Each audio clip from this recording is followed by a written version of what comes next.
नमस्कार दोस्तों, मैं हूं मनोज कुमार गुप्ता। आप देख रहे हैं मेरे चैनल को जिसका नाम है रेगुलर क्लासेस फॉर अकाउंट। और सामने आपको दिख रही है इनकम टैक्स की बुक HC मल्होत्रा वाली। और income from house property chapter चल रहा है, उसका 39 क्वेश्चन आज हम कराएंगे आपको। 39 इस समय आपको दिखाई नहीं दे रहा होगा क्योंकि स्टैंड ऊपर है, तो अभी इसको फ्रेम को नीचे करते हैं, आपको दिखाते हैं, पढ़ाते हैं, समझाते हैं, फिर क्वेश्चन लिख कर कराएंगे। तो क्वेश्चन आपको दिख रहा होगा इसमें। तो यहाँ लिखा है mister A is the owner of 4 house, यानी मिस्टर ए 4 मकान का मालिक है। Whose particulars are as under, उसके बारे में जानकारी दे रखी है। म्यूनसिपल वैल्यूशन ऑफ हाउसेस दे रखा है। पहले हाउस का 8,000, दूसरे हाउस का 6,000, फिर 9,000, फिर 12,000 पर एनम का। Municipal tax is 10% of valuation which was paid by mister A. Mister A ने ही पेमेंट की है सभी की टैक्स की, तो 10% टैक्स लगाना है इसका, हाउस टैक्स का, म्यूनसिपल टैक्स का। फिर आगे लिखा हुआ है the first house is occupied by A for self residence, यानी पहला वाला हाउस तो उसने खुद के लिए रख लिया रहने के लिए। Beside this he also uses 1/3 portion of the second house in self use. मतलब उस बंदे ने, जो ए है मिस्टर ए, उसने फर्स्ट हाउस में भी रहना स्वीकार किया और सेकंड हाउस का 1/3 पार्ट में भी खुद ही रह रहा है, खुद ही यूज़ करा सेल्फ यूज़ के लिए। तो अब यहाँ पे क्या होगा, आपको बता रखा है कि एक मकान मालिक यानी कि जो SSC है वो 2 हाउस में रह सकता है। पहले ये नियम 1 हाउस के लिए था, अब 2 हाउस में रह सकता है। तो जब 2 हाउस में रह रहा है तो उसमें हम निल ही मानेंगे, ग्रॉस एनुअल निल से स्टार्ट करेंगे, पहले हाउस की भी और सेकेंड हाउस का 1/3 वाला भी। समझते रहना। फिर आगे लिखा है, इसका स्क्रीनशॉट जरूर ले लेना भाई, है पढ़ने में आसानी रहेगी फिर आपको। तो यहाँ तक पढ़ लिया, कहाँ तक, हाँ। Remaining 2/3 part is let out to mister Dilip at 300 per month. हमने बाकी 2/3 हिस्सा था दिलीप को दे दिया रहने के लिए किराए पर 300 रुपये per month. Third house is let out to mister Rajesh at 700 per month, 700 रुपये पर मंथ पर राजेश को दे दिया थर्ड वाला house. Fourth house is let out to bank of Maharashtra at 15,000 per annum के हिसाब से दे दिया वो, मैं चारों हाउस ठिकाने लगा दिए। आगे लिखा है the construction of third house was started on 1 जुलाई 2016, कोई स्टार्टेड हुआ उसका कंस्ट्रक्शन करना, एंड कंप्लीटेड ऑन 1 अक्टूबर 2017 में वो कंप्लीट हो गया, अक्टूबर के महीने में। This house was let out on 1 जनवरी 2018 से वो लेट आउट किराए पे दे रखा है। He has taken a loan for construction of this house, उस मकान को बनाने के लिए उन्होंने लोन लिया, उस पर इंटरेस्ट पे किया है। Interest paid 1,000 in the previous year, 2020-21 का असेसमेंट ईयर होता है, तो 20-21 आपका प्रीवियस ईयर है, जिसमें 1,000 रुपये पे किया। बिफोर इट ही पेड, उससे पहले ही paid interest for the past previous year as follows. एक तो यहाँ पे 16-17 में दिया, 17-18 में, 18-19 में, फिर 19-20 में, 1 2 3 4 साल की जानकारी दे रखी है। तो बच्चे यहाँ बहुत ज़्यादा कंफ्यूज होते हैं कि हमें इनमें से कौन सा इंटरेस्ट लेना है, सभी को जोड़ना है या फिर 1/5 करना है, तो वो सब इसी क्वेश्चन पे आप समझ जाएंगे। Compute income from house property for the assessment year 2021-22, वो हम करके दिखाते हैं। क्वेश्चन पे पढ़ लिया, स्क्रीनशॉट ले लिया, आप करते हैं स्टैंड को ऊपर करके। तो दोस्तों करके दिखाते हैं आपको क्वेश्चन नंबर 39। कई बच्चे कहते हैं भैया हमारे पास ये वाली बुक है, दूसरी वाली बुक है, तो मैं उनसे सिर्फ यही कहना चाहूँगा कि भैया आप लोग मेरी बुक से वीडियो के कॉन्सेप्ट यानी कि क्वेश्चन के कॉन्सेप्ट आप समझें, फिर अपनी बुक के क्वेश्चन कर लें। इसलिए कहता हूँ क्वेश्चन का स्क्रीनशॉट ले लो, तो आप मैच भी कर सकते हैं कि आपकी बुक में क्वेश्चन में क्या डिफरेंस है और इसमें क्या डिफरेंस है, फिर आप कर सकते हैं आराम से, क्योंकि मेरे पास सारी बुक होती नहीं है, जो है मैं उनसे पढ़ाने की कोशिश कर रहा हूँ, तो आप इसी से कॉन्सेप्ट क्लियर कर लें। तो अभी हम स्टार्ट करते हैं पहले हाउस से। उससे पहले हम लिखेंगे कंपुटेशन, मुझे यहाँ रखना पड़ेगा इसको, computation of taxable income from house property for the assessment year 2021-22। ठीक है, ये लिख दिया हमने, दिख पा रहा होगा वीडियो में, जी हाँ। तो अभी हम फर्स्ट पॉइंट करेंगे first house. First house is used for self residence, ठीक है, रेजिडेंसी के लिए लिख दिया। और यहाँ पे स्टार्टिंग होती है ग्रॉस एनुअल वैल्यू नील लेस म्यूनसिपल टैक्स, वो भी क्या हो जाएगा नील। फिर बचेगा क्या नील, और ये होगा एनुअल वैल्यू लेस डिडक्शन। ये पूरा फॉर्मेट फॉलो करना है, इसमें नंबर आपको अच्छे मिल जाएंगे इसलिए करना है, अदरवाइज तो नील लिख दो तो भी चल जाएगा, लेकिन वो चलने वाली बात है। टीचर को इम्प्रेस करना है, क्वेश्चन ढंग से करना है, नंबर वो दे सके, काटने का चांस मत देना, तो सब पूरे नंबर आएंगे। 30% ऑफ AV, तो नील का ये आ जाएगा, नील आ जाएगा 30%। लोन इस पर लिया नहीं है तो इंटरेस्ट ऑन लोन, वो भी क्या हो जाएगा नील। तो पूरे क्वेश्चन में हमने सिर्फ फॉर्मेट को फॉलो किया और आंसर आया नील। इनकम फ्रॉम HP, पता नहीं राइटिंग थोड़ी सी ऐसी बिगड़ रही है मेरी, डॉक्टर जैसी हो रही है, एडजस्ट कर लेना। बाकी आवाज़ पे ध्यान रखना, तो मैंने क्या बोला क्या लिखा, ठीक है, उसके हिसाब से। अब सेकंड हाउस के 1/3 पार्ट में ही तो खुद रह रहा है, ठीक है, तो यहाँ लिखता हूँ 1/3 ऑफ, अब थोड़ा याद रहेगा, 1/3 of second house is used for self residency, ठीक है। तो इसमें भी सेम टू सेम यही लिखना है, अब क्या कर लिखना पड़ेगा आपको समझाने के लिए, बाकी तो सेम टू सेम है। एनुअल वैल्यू नील, क्योंकि ऐसे लिखना जरूरी इसलिए होता है कहीं भी लोन ले रखा हो तो वो पॉइंट यहाँ शो करना है। अब मान लो आपने पूरा शो नहीं किया तो फिर कैसे बताओ, किसी को समझाओ कैसे, इसलिए म्यूनिसिपल वैल्यू और टैक्स मतलब नील, आंसर आएगा नील।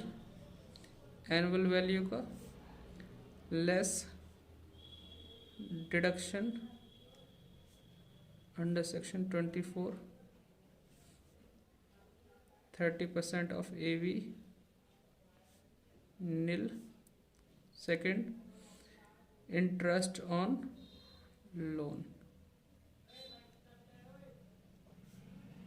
ये भी नील हो गया सब कुछ, ठीक है। इनकम फ्रॉम HP,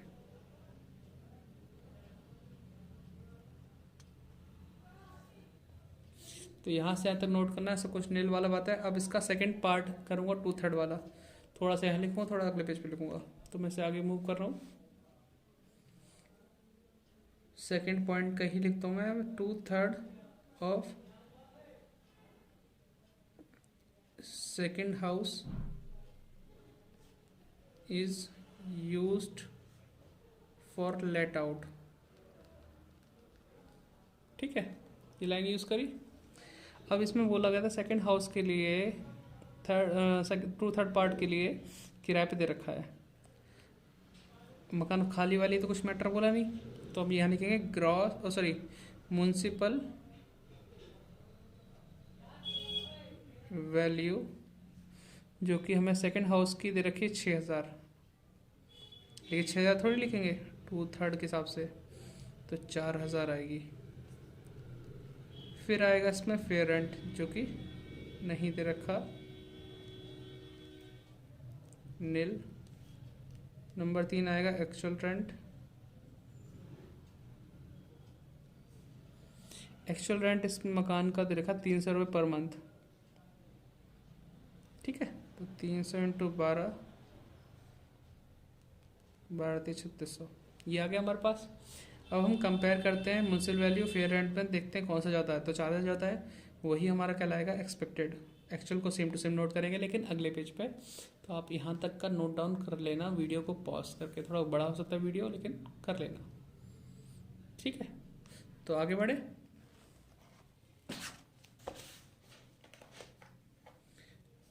थोड़ा सा इसको कर लो तो यहाँ रखें। तो अब यहाँ लिखेंगे एक्सपेक्टेड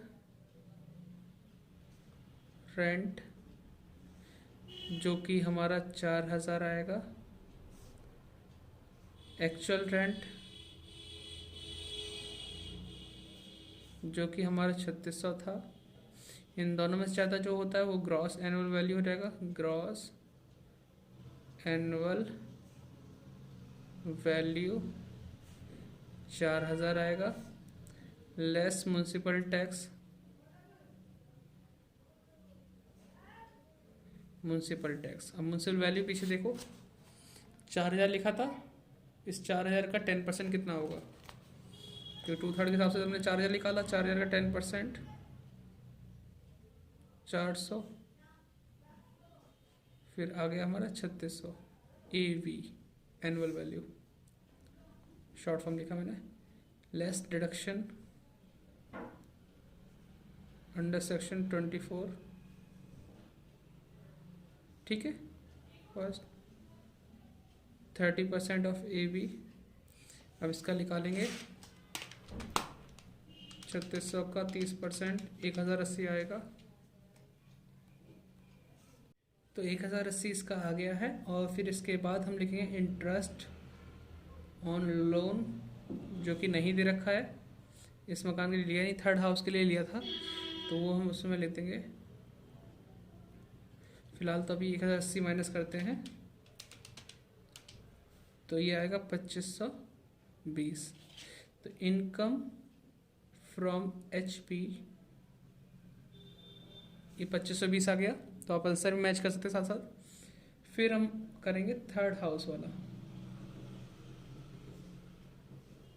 उसे भी लेट आउट किया है, is used for let out. ठीक है, अब हम यहाँ पे लिखेंगे सबसे पहले म्युनिसिपल वैल्यू। म्युनिसिपल वैल्यू दे रखा था इसका 9,000।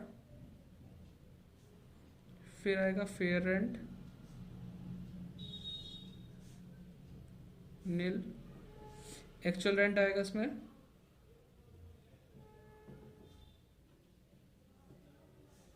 यहाँ किराए पे था थर्ड वाला हाउस 700 रुपये पर मंथ। 700 इंटू 12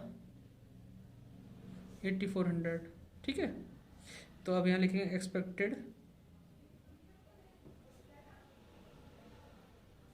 इन दोनों में ज़्यादा जो है 9,000 है। Actual rent same to same लिखेंगे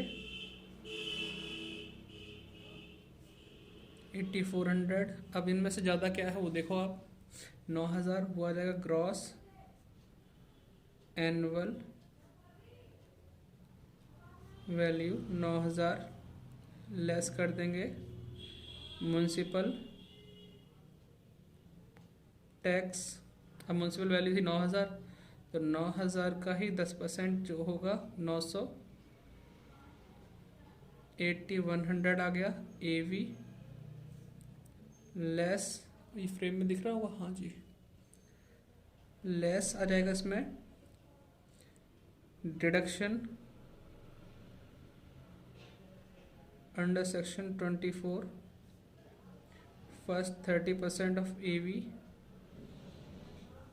8,100 का 30% 2,430। इंटरेस्ट, अब इसमें A और B दोनों पॉइंट आएंगे क्योंकि हमारे पास पूरी जानकारी दे रखी है।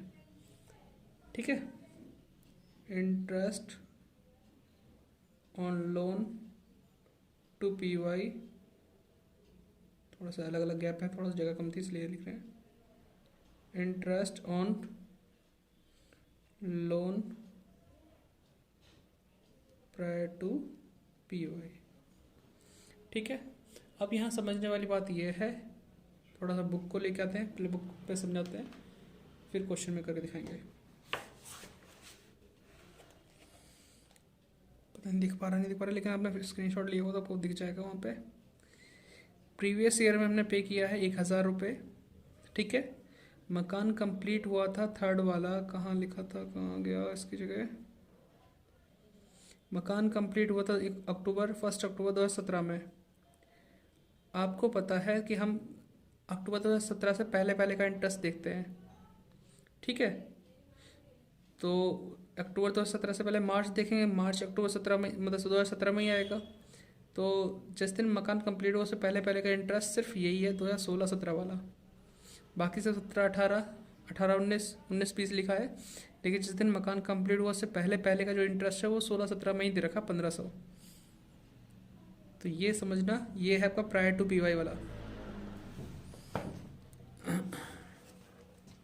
तो आप यहाँ देखिए, ये इंटरेस्ट लोन में जो पी वाई वाला इंटरेस्ट तो 1000 आएगा जो प्रीवियस ईयर में दिया। प्रायर टू पी वाई वाला आएगा 1500, लेकिन पूरा नहीं आता कभी भी, 1/5 में डिडक्शन मिलती है 1/5 करके, तो 300 ये आएगा। टोटल होगा इसका 2400, 1000 जोड़ के 3400, फिर 3730, 3730 और माइनस करके आंसर आ जाएगा इनकम फ्रॉम एच पी।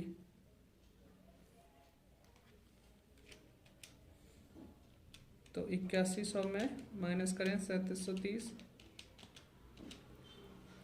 4370, ये आंसर आ जाएगा। देख पा रहे होंगे। तो यहाँ से यहाँ तक का क्वेश्चन है जो आप पूरा देख रहे हैं ऊपर से नीचे तक, उससे पहले भी एक पार्ट था page.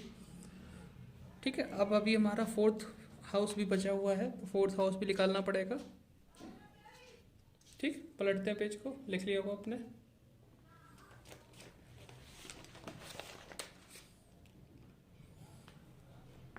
Fourth house is used for let out, ये भी हमने लेट आउट यानी किराए पे दिया बैंक को किसी को, तो यहाँ लिखेंगे म्युनिसिपल वैल्यू, जो कि कितनी थी इस वाले के हाउस की, 12,000। फेयर रेंट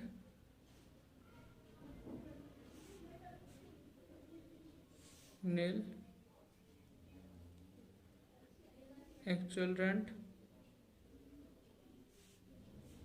15,000 रुपये पूरे साल का था किराया। ठीक है, तो अब हम करेंगे एक्सपेक्टेड रेंट निकालने की तैयारी। एक्सपेक्टेड रेंट कैसे आएगा, इन दोनों में से ज़्यादा जो भी होता है, तो 12,000 ज़्यादा है, फिर हम लिखेंगे एक्चुअल रेंट 15,000 आ जाएगा। अब इन दोनों में से ज़्यादा कौन सा है, 15,000 है, तो आपका आएगा ग्रॉस एनुअल वैल्यू 15,000, लेस करेंगे म्युनिसिपल टैक्स,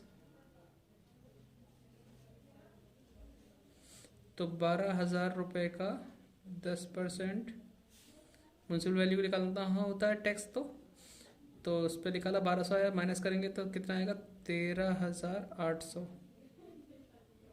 ठीक है, ये एनुअल वैल्यू हो गया।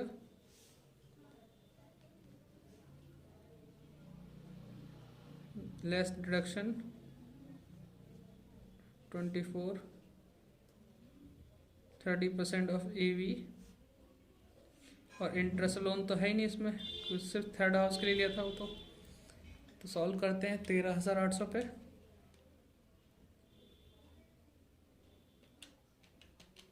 13,800 इंटू 30%, 4140, यहाँ पे इंटरेस्ट लोन नहीं है तो फिर नील, 4140 माइनस करेंगे, ये आएगा 9,660। Income from HP। अब एक आदमी के 4 मकान थे, तो चारों मकान से जो इनकम हुई वो लिखना पड़ेगा आपको। ठीक है, तो कैसे लिखेंगे, total taxable income from HP। पहले हाउस में था नील। ठीक है, सेकंड हाउस की इनकम थी भाई, एक पार्ट की तो नील थी, बाकी दूसरे की 2520। थर्ड हाउस की थी 4370, फोर्थ की थी 9660, टोटल आएगा 2520, 4370, 9660, 16,550। ठीक है, तो ये हो गया आपका क्वेश्चन। तो अब आप समझ चुके होंगे 39 क्वेश्चन को। फिर इसके बाद 40 क्वेश्चन आएगा, लेकिन उसके बाद जो 40 41 है वो आप मतलब उसके बाद 41 और 42 आप पुरानी प्लेलिस्ट में जाकर चेक करना, वहाँ मैंने क्वेश्चन करा रखा है। 41 42 वो वहाँ पे देख लेना, क्योंकि पुरानी प्लेलिस्ट भी चलनी चाहिए, उससे व्यू नहीं आ रहा इसलिए, तो आप उसमें से देखिएगा उसे। ठीक है, मिलते हैं नेक्स्ट वीडियो में, बाय बाय।